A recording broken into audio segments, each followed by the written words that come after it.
अभी तक आपने पिछले भाग में देखा कि भोलू एक गांव में रहता था। उस गांव के जंगल में गायब हुए लोगों के कारण वह परेशान था, इसलिए उसने फैसला किया कि जंगल में जाकर वह ये रहस्य जानकर रहेगा, और इसलिए वह एक दिन जंगल की ओर चल दिया। जैसे ही वह जंगल के अंदर पहुंचा तो उसकी मुलाकात एक बाबा से होती है। बाबा उसे चेताता है और वापस लौट जाने की राय देता है, परंतु भोलू की अटल इच्छा देखते हुए वो भोलू को जाने की इजाजत दे देता है, और जाते जाते वह भोलू को एक छोटा चिराग भी देता है और कहता है कि जब भी तुम किसी परेशानी में पड़ो तो इसकी पैदी घिस देना। ऐसा करते ही इसके अंदर एक बौना तुम्हारी सहायता के लिए प्रकट हो जाएगा। भोलू ने बाबा का आभार प्रकट किया और उस चिराग को लेकर पुनः जंगल की ओर चल पड़ा। अब उसके आगे की कहानी। भोलू अपने मिशन पर जंगल की ओर बढ़ता जा रहा था। जैसे जैसे वह आगे बढ़ रहा था, शाम होते ही अंधेरा गहराता जा रहा था। भोलू इससे पहले कि आगे बढ़ता, तभी उसे जंगल के उत्तरी छोर से किसी की चीख सुनाई दी। भोलू भागकर उस ओर बढ़ने लगा। भोलू उस दिशा की ओर तेजी से बढ़ रहा था। जैसे जैसे वह आगे बढ़ रहा था, आवाज और स्पष्ट सुनाई देने लगी थी। जैसे ही भोलू उस स्थान पर पहुंचा तो हैरत में पड़ गया जब सामने देखा तो एक लड़की किसी जंगली जानवर से परेशान होकर बार बार चीख रही थी। ऐसा देख भोलू ने सहायता के लिए कुछ पत्थरों की सहायता से उस जंगली जानवर को उसके पास से भगाया। भोलू को इस जंगल में एक अकेली लड़की का होना बेहद रहस्यमय लग रहा था। अकेली लड़की को देख उसका शक गहरा रहा था। उसने सुन रखा था कि चुड़ैल किसी भी प्राणी का भी रूप धर लेती है। ऐसा सोचते ही भोलू ने उस रहस्यमय लड़की से पूछा,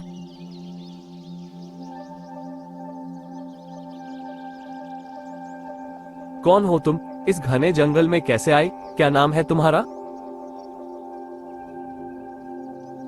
एक साथ इतने प्रश्नों की झड़ी सुनकर वह लड़की हंस पड़ी, फिर कुछ समय बाद चुप होकर बोली, मेरा नाम एलिस है और मैं पास के ही गांव की रहने वाली हूँ। जब मैं घर के बाहर खड़ी थी तभी मेरी नजर एक बहुत ही सुंदर खरगोश पर पड़ी।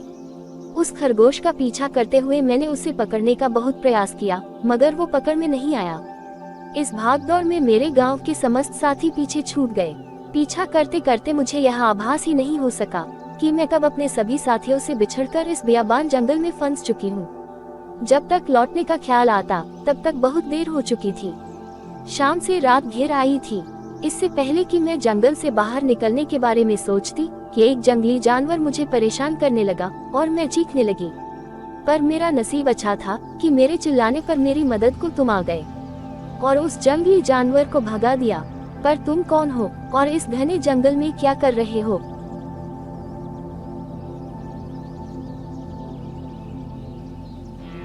मेरा नाम भोलू है। मैं भी यही पास के ही गांव का निवासी हूँ।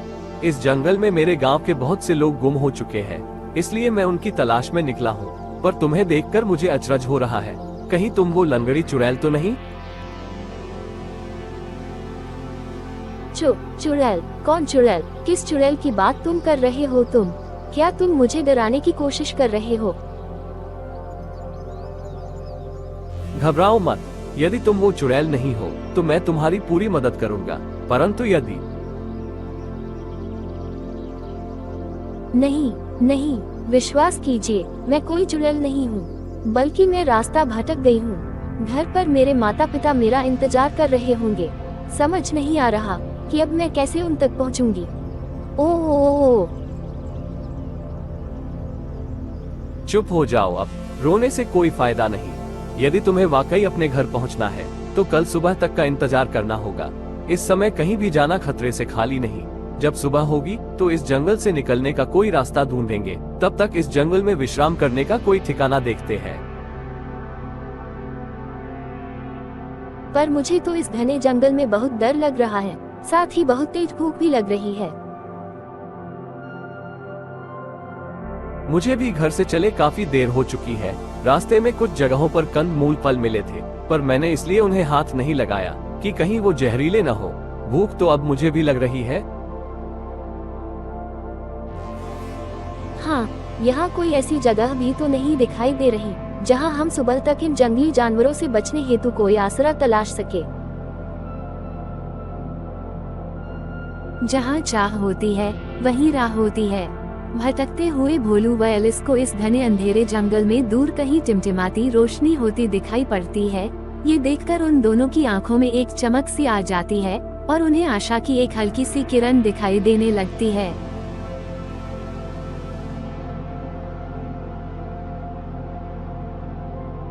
देखो, वहाँ कोई रोशनी दिखाई दे रही है। लगता है वहाँ जरूर किसी मनुष्य का वास होगा।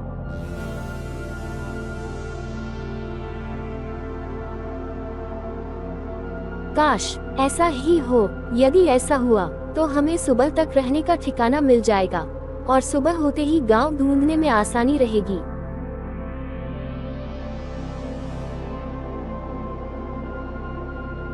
हाँ, तुम ठीक कह रही हो।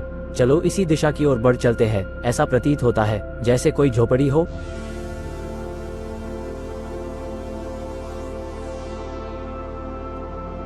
भोलू का अंदाजा सही निकला। जैसे जैसे भोलू व एलिस आगे बढ़े, वहाँ उन्हें एक झोपड़ी स्पष्ट दिखाई दे रही थी।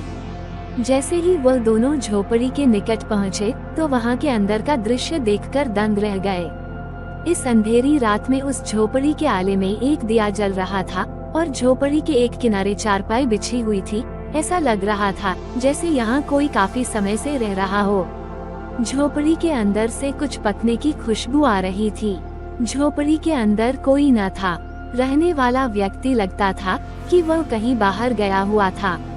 पास ही कोने में लकड़ी का चूल्हा जल रहा था जिस पर एक पतीली चढ़ी हुई थी और चूल्हे की धीमी धीमी आंच पर दाल खदक खदक कर पक रही थी। दाल के झाग उफनकर पतीली से बाहर आ रहे थे। ये सभी कुछ देखकर भोलू और एलिस की भूख कई गुना बढ़ गई। इससे पहले कि दोनों और कुछ सोच पाते, उन्हें झोपड़ी के बाहर एक भयंकर अट्टहास सुनाई दिया।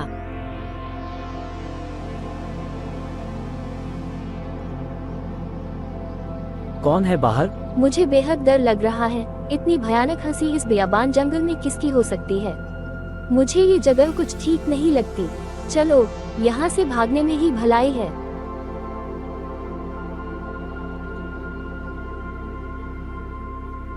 हाय दोस्तों, आप देख रहे हैं संदीप कुमार सक्सेना का ऑफिशियल SKS चैनल।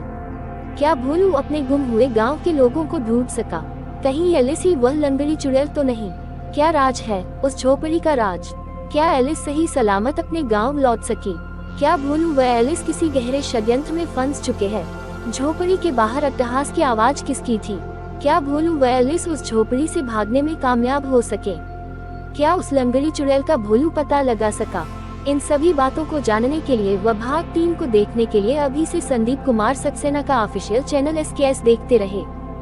यदि इसी तरह के और वीडियो देखने की इच्छा है तो अभी संदीप कुमार सक्सेना का SKS चैनल सब्सक्राइब व लाइक दोनों करें, जिससे हम इसी तरह के अनेकों वीडियो आपके लिए ला सकें। तो दोस्तों, मिलते हैं अगले वीडियो भाग 3 में। तब तक के लिए आप सभी को मेरा प्यार भरा आदाब, नमस्कार व सबब आखैर।